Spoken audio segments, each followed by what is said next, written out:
This week, things de-escalated pretty quickly between the U.S.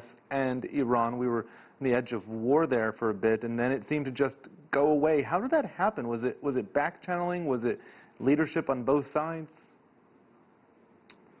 I think at the end of the day, neither country has ever had a very strong appetite for war. That's always been my conviction over many, many years. The threat of war has often been used instrumentally as a strategic or rhetorical device to achieve policy ends. But when push comes to shove, neither of these countries actually wants to go to war. Both countries tend to recognize that it's not in their interests and likely to be catastrophic.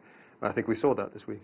The U.S. has been pushing for a new deal with Iran, one that addresses not just its potential nuclear outbreak, but also other issues, including its regional presence. Do you think after what happened, Trump is closer to that? It certainly doesn't feel that way today. However, history has a strange way of surprising all of us. Look, I think that the administration's approach has always been, its genuine belief, I've always felt, has not been to actually, its desire has never been to go to war with Iran, but rather to somehow do a better deal with Iran than the Obama administration was able to do. I don't think it's a very realistic policy. It's a belief that if only enough pressure is placed on Iran, that there is a point at which Iran will break and buckle and capitulate to all of America's terms, and that somehow the Trump administration can then negotiate a much more far-reaching and impressive deal with Iran, which it can take credit for. I think that's simply not realistic if you know anything about Iran and the history of the Islamic Republic. It's a strategy of constant maximum pressure is not really a strategy, it's just maximum pressure. We had these days of denial from Tehran by the leadership about the downing of this plane. Sardar Nazari was saying they're straight out lying to the public. Donald Trump has long maintained that the Iranian leadership can't be trusted. Does this sort of give him ammunition in terms of the nuclear deal about who he's working with?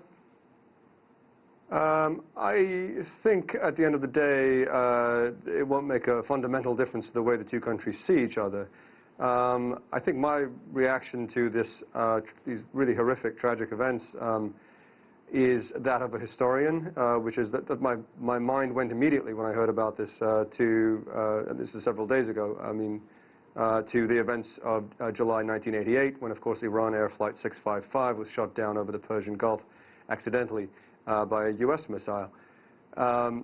It's an interesting twist of history. I think if you're sympathetic to the United States, you will look at this and say, you know, this is a kind of interesting irony for Iran, considering how many years it's been using this as a sort of grievance against the United States. It's now found itself in the same position.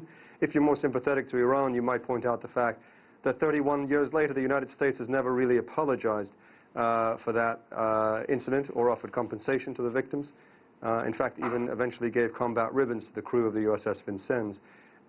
Whereas Iran has seen a sort of outpouring of contrition and apologies from very, very senior levels of the government within hours of this event.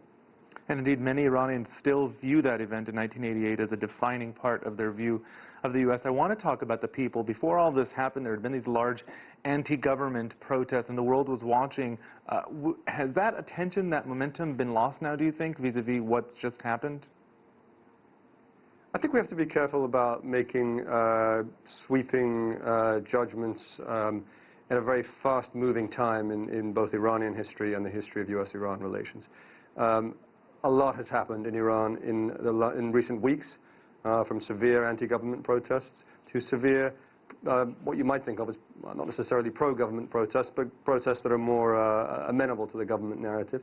And now it seems that things are swinging in the other direction. However, I think the mistake we often make with Iran is to see every single protest in these very black and white terms of pro-government, anti-government, pro-Islamic Republic, anti-Islam, that either people are trying to bring down the Islamic Republic or they're rallying behind it.